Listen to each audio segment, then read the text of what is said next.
بسم الله الرحمن الرحيم. الحمد لله رب العالمين، والصلاة والسلام على أشرف الأنبياء والمرسلين نبينا محمد وعلى آله وصحبه أجمعين، أما بعد. السلام علیکم ورحمۃ اللہ وبرکاتہ. معزز ناظرین، آج کا یہ درس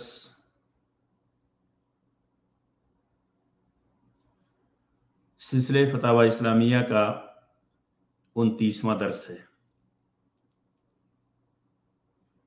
اس درس میں اس سوال کو اور اس کے جواب کو پیش کیا جا رہا ہے جو سعودی عرب کی فتویٰ کمیٹی سے پوچھا گیا. سوال کا تعلق اللہ تعالیٰ کی بارگاہ میں اولیاء و صالحین کی وسیلہ اختیار کرنے سے ہے. ناظرین کرام، سوال کچھ اس طرح سے کیا گیا کہ کیا مسلمانوں کے لیے جائز ہے کہ وہ اللہ تبارک تعالیٰ کی بارگاہ میں اولیاء و صالحین کا وسیلہ پیش کرے؟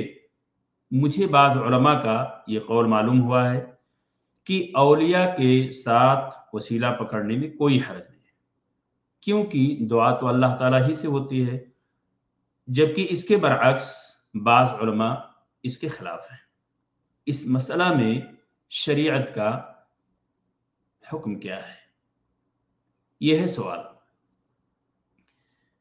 فتویٰ کمیٹی کی جانب سے جو جواب صادر ہوا وہ اس طرح سے ہے.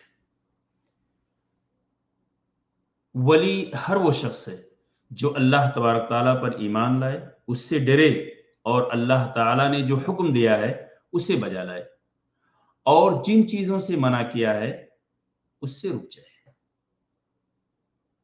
اللہ تبارک تعالیٰ کا فرمان ہے، الا ان اولیاء اللہ لا خوف علیہم ولا هم يحزنون الذین آمنوا وكانوا يتقون. سن رکھو کہ جو اللہ کے دوست ہیں ان کو نہ کچھ خوف ہوگا اور نہ وہ غمناک ہوں گے، یعنی وہ لوگ جو ایمان لائے اور متقی رہے، پرہیزگار رہے.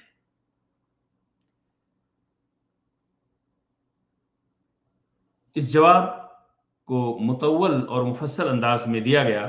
اس جواب کے اندر یہ بات بھی عرض کی گئی کہ اللہ تبارک تعالیٰ کی بارگاہ میں اس کے اولیاء کے ساتھ وسیلہ پکڑنے کی کئی قسمیں ہیں.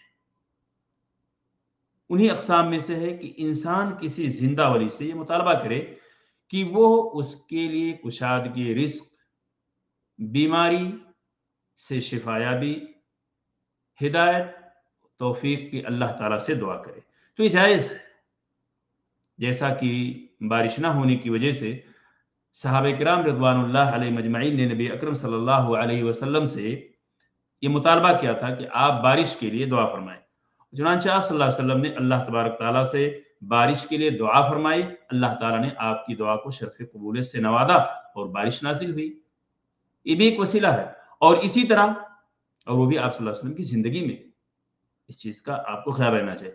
اسی طرح حضرت عمر فاروق رضی اللہ تعالیٰ عنہ کے دور خلافت میں صحابہ کرام رضوان اللہ علیہ مجمعین نے حضرت عباس رضی اللہ تعالیٰ عنہ سے بارش کے لیے دعا کروائی. حضرت عباس رضی اللہ تعالیٰ عنہ نے دعا کی اور صحابہ کرام رضوان اللہ علیہم اجمعین نے دعا پر آمین کہی. اس طرح کی اور بھی بہت سی مثالیں ہیں کہ نبی اکرم صلی اللہ علیہ وسلم کے عہد مبارک میں اور بعد میں بھی مسلمان اپنے مسلمان بھائی سے حصول منفعات یا دفع نقصان کے لیے اللہ تعالیٰ سے دعا کرنے کا مطالبہ کرتے رہے. وسیلے کی ایک شکل یہ بھی ہے کہ اللہ تبارک تعالیٰ سے نبی اکرم صلی اللہ علیہ وسلم کی محبت، آپ صلی اللہ علیہ وسلم کی اتباع اور اولیاء اللہ سے محبت کی وسیلے سے دعا کرے.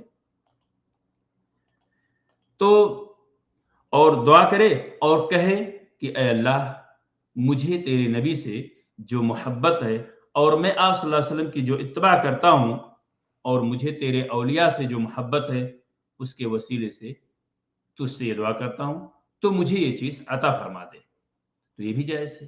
یعنی یہ جائز وسیلے کی اقسام میں سے ہے، کیونکہ یہ بندے کا اپنے رب کی بارگاہ میں اپنے اعمال صالحہ کا وسیلہ پکڑنا ہے، جس طرح تینوں آدمیوں نے یا تینوں غار والوں نے اپنے اعمال صالحہ کا وسیلہ پیش کیا تھا اللہ تبارک تعالیٰ کی بارگاہ میں۔ اللہ تعالیٰ سے بجاہ انبیاء اور اولیاء دعا کرے اور کہے کہ اے اللہ میں تجھ سے بجاہ نبی بجاہ حسین سوال کرتا ہوں، تو یہ جائز نہیں ہے، یہ حرام ہے، کیونکہ اگرچہ اولیاء اللہ خصوصاً ہمارے محبوب حضرت محمد صلی اللہ علیہ وسلم کا اللہ تعالیٰ کے ہاں جو مقام جو جاہ و مرتبہ عظیم ہے، لیکن یہ قبولیت کی دعا کے لیے شرعی یا عادی سبب نہیں ہے۔ یہی وجہ ہے کہ قحط سالی کے وقت صحابہ کرام رضوان اللہ علیہ مجمعین نے نبی اکرم صلی اللہ علیہ وسلم کے جاہ کے وسیلے کے بجائے حضرت عباس رضی اللہ تعالیٰ عنہ کی دعا کا وسیلہ اختیار کیا تھا۔ حالانکہ یہ حضور اکرم صلی اللہ علیہ وسلم کا جاہ ہر جاہ سے بلند والا ہے، لیکن صحابہ کرام سے یہ قطعاً کہیں کوئی ثبوت اس کا نہیں ملتا ہے کہ انہوں نے آپ صلی اللہ علیہ وسلم کی وفات کے بعد کبھی بھی آپ کی ذات گرامی کا وسیلہ اختیار کیا ہو، حالانکہ وہ خیر القرون تھے، نبی اکرم صلی اللہ علیہ وسلم کے حق کو بھی سب سے زیادہ جاننے اور سمجھنے والے تھے، انہیں آپ صلی اللہ علیہ وسلم سے محبت بھی سب آج کے لوگوں کی بنسبت زیادہ ہی تھی، تو بہرحال وہ چیز جائز نہیں ہے۔ اور اسی طرح بندہ اللہ تعالیٰ کو اس کے کسی ولی یا نبی یا کسی نبی کے حق کی قسم دے کر اپنی ضرورت کا سوال کرے تو یہ بھی جائز نہیں ہے، کیونکہ مخلوق کے ساتھ مخلوق کی قسم ممنوع ہے۔ اللہ تعالیٰ نے اس سے یعنی ان تمام کاموں سے بہت سختی سے منع فرمایا، کیونکہ محض اطاعت کی وجہ سے مخلوق کا خالق پر کوئی حق نہیں ہے کہ اسے اس کی قسم دلائے۔ تو دلائل سے اس بات کی شہادت ملتی ہے اور اسی سے عقیدہ اسلامیہ کی حفاظت کی جا سکتی ہے، سد باب کیا جا سکتا ہے، اور اسی عقیدے سے شرک کے تمام ذرائع کو روکا جا سکتا ہے۔ اللہ تبارک تعالیٰ سے دعا ہے کہ اللہ تعالیٰ ہمیں اور دنیا کے تمام مسلمانوں کو شرک سے محفوظ رکھے اور جائز اعمال کرنے کی توفیق عطا فرمائے۔ وہ وسیلے جو شرکیات و بدعات کے دائرے میں ہیں، جو شرک کی طرف لے جا سکتے ہیں، ان سے محفوظ رکھے۔ آمین۔ السلام علیکم ورحمۃ اللہ وبرکاتہ۔